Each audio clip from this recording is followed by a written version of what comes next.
Hello everyone, welcome back to my channel. This is Mauzam, your friend in China. और आज हम बात करने वाले हैं how much money should you bring for the first month of your expense in China. तो जब आप पहली दफ़ा चाइना आते हैं और आपके फर्स्ट मंथ में क्या क्या एक्सपेंसेस होते हैं और आपको कितने पैसे लेकर आने चाहिए, तो आप इजीली अपना फर्स्ट मंथ जो है गुजार लेंगे। So let's start with the scholarship students. अच्छा, सबसे पहले मैं एक बात बताऊँ, बहुत सारे स्टूडेंट्स को ऐसा लगता है जब उन्हें स्कॉलरशिप मिल जाएगी और तो वो जब चाइना आएंगे और स्कूल के गेट पर ही कुछ ऐसे टीचर्स होंगे जो एनवेलप में उनकी स्टेटमेंट लेकर वेट कर रहे होंगे, तो और फिर उनको कुछ खर्चा ही नहीं होगा। तो देखें, ऐसा बिल्कुल भी नहीं होता। आप जब चाइना आते हैं तो आपको कुछ प्रोसीजर्स करने पड़ते हैं और स्टेटमेंट भी जो है वो आपको चाइना आते साथ ही नहीं मिल जाएगी, उसकी भी कुछ डेट्स होती हैं, आपको कुछ प्रोसीजर्स करने होते हैं उससे पहले। तो उससे पहले जो है आपको अपने पैसे ही खर्च करने होते हैं। तो देखें, सबसे पहले जब आप चाइना आते हैं तो आपको अपना एक बैंक अकाउंट ओपन करना होता है, कुछ वीज़ा के प्रोसीजर्स करने होते हैं, तो उसमें थोड़ा टाइम मिलता है। और यूनिवर्सिटी जो है usually middle of the month जो है स्टूडेंट्स को स्टेपन रिलीज़ करती है। तो लेट्स से अगर आप चाइना आते हैं किसी मंथ की 10 तारीख को, और फिर आपको 3-4 दिन आपको उस प्रोसीजर्स में लग जाएंगे। आप बैंक जाएंगे, अपना अकाउंट ओपन करेंगे, फिर वो जो डेटा है आप यूनिवर्सिटी को देंगे, यूनिवर्सिटी वाले जो है उसे अपने सिस्टम में इंटर करेंगे और फिर जो है आपको स्कॉलरशिप मिलना होगी। लेकिन अगर वो डेट निकल गई 15 को, उन्होंने स्कॉलरशिप जो ऑलरेडी रिलीज़ कर चुके हैं, अब वो आपके लिए जो है स्पेशली तो दोबारा स्कॉलरशिप तो नहीं भेजेंगे ना। अब आपको क्या करेंगे, वो आपको नेक्स्ट मंथ रिलीज़ करेंगे। तो अब आपको 1 महीना जो है वेट करना होगा। ऑल्दो आपको उस मंथ की स्कॉलरशिप भी मिलेगी, लेकिन अब नेक्स्ट मंथ मिलेगी, क्योंकि वो जो स्कॉलरशिप की डेट थी वो तो रिलीज़ हो चुकी है। तो बजाय इसकी उस वक्त आप परेशान हो, आप कहें कि मुझे तो स्कॉलरशिप मिलने वाली थी, मिल ही नहीं रही, तो बेहतर यही है कि आप जो है अपने फर्स्ट मंथ के एक्सपेंसेस की तैयारी कर आएँ, और जब आपको नेक्स्ट मंथ दोनों मंथ्स की स्कॉलरशिप मिल जाए तो उससे आप कवर कर लें। अब आपको मैं बताता हूँ आपके क्या क्या एक्सपेंसेस होंगे। तो सबसे पहले लेट्स से आप चाइना के किसी सिटी के एयरपोर्ट पर आते हैं। वैसे यूजुअली यूनिवर्सिटी पिक करने आती है अपने स्टूडेंट्स को जो फर्स्ट टाइम चाइना आ रहे हैं, लेकिन अगर नहीं आती या आप रात में पहुँचे और यूनिवर्सिटी उस वक्त नहीं है वहाँ पर, तो आप क्या करेंगे, आप उस वक्त कैब लेंगे एक। तो उस वक्त जो है, क्योंकि आपके पास सामान ज़्यादा होगा, आप सबवे में ट्रैवल नहीं कर सकेंगे, तो आप कैब लेंगे, यूजुअली जो है एयरपोर्ट यूनिवर्सिटी से थोड़ा दूर होती है, तो आप कह सकते हैं कि आपका 100 यूएन जो है वो उस वक्त जो चार्ज बनेगा कैब का, वो हो सकता है अराउंड 100 यूएन हो। सेकंड चीज़, उसके बाद आप डॉम पहुंचेंगे यूनिवर्सिटी के। स्कॉलरशिप स्टूडेंट्स के लिए डॉम जो फ्री होती है, लेकिन ऑल्दो आप स्कॉलरशिप स्टूडेंट हैं फिर भी आपको सिक्योरिटी डिपॉजिट करवाना होता है वहाँ पर। वो जो है अराउंड 400 to 500 होता है। तो वो सारे स्टूडेंट्स करते हैं, डजेंट मैटर कि आप स्कॉलरशिप के हैं या नहीं है। आपको 400 जैसे ही आप वहाँ एंटर होंगे डॉम में, आपको सिक्योरिटी डिपॉजिट जो है करवाना होगा, लेकिन जब आप बाद में जब वो लीव करेंगे तो आपको वो पे बैक कर देंगे।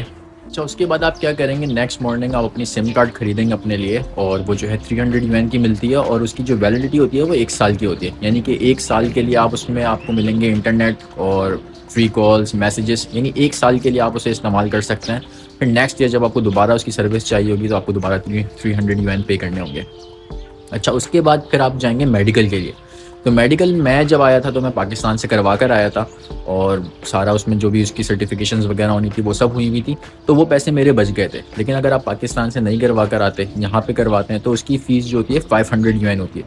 तो ये आप देख सकते हैं कि अगर आप वहाँ से नहीं करवा के आते तो यहाँ पे 500 यूएन लगेंगे, और अगर वहाँ से करवा कर आते हैं वहाँ पर भी जो है तकरीबन 25-30 हज़ार रुपये लग जाता है रुपीज़ में, पाकिस्तानी। अच्छा, उसके बाद यहाँ पर आकर आपको रेसिडेंस परमिट के लिए अप्लाई करना होता है। एक तो वीज़ा आप अपने साथ लेकर आते हैं 30 डेज़ का, और उन 30 डेज़ के अंदर ही आपको यहाँ आकर रेसिडेंस परमिट के लिए अप्लाई करना होता है। उसका प्रोसीजर ये होता है कि आपको यूनिवर्सिटी से कांटेक्ट करना होता है, यूनिवर्सिटी आपको कुछ डॉक्यूमेंट्स देती है, और वो डॉक्यूमेंट्स लेके आपको एंट्री एग्जिट फॉरेन इंस्टीट्यूट जाना होता है, और वहाँ से जो है फिर आपको रेसिडेंस परमिट इशू हो जाता है। अच्छा, इसमें भी कुछ ट्रिक्स होती हैं जो बहुत सारे लोग इस्तेमाल करते हैं।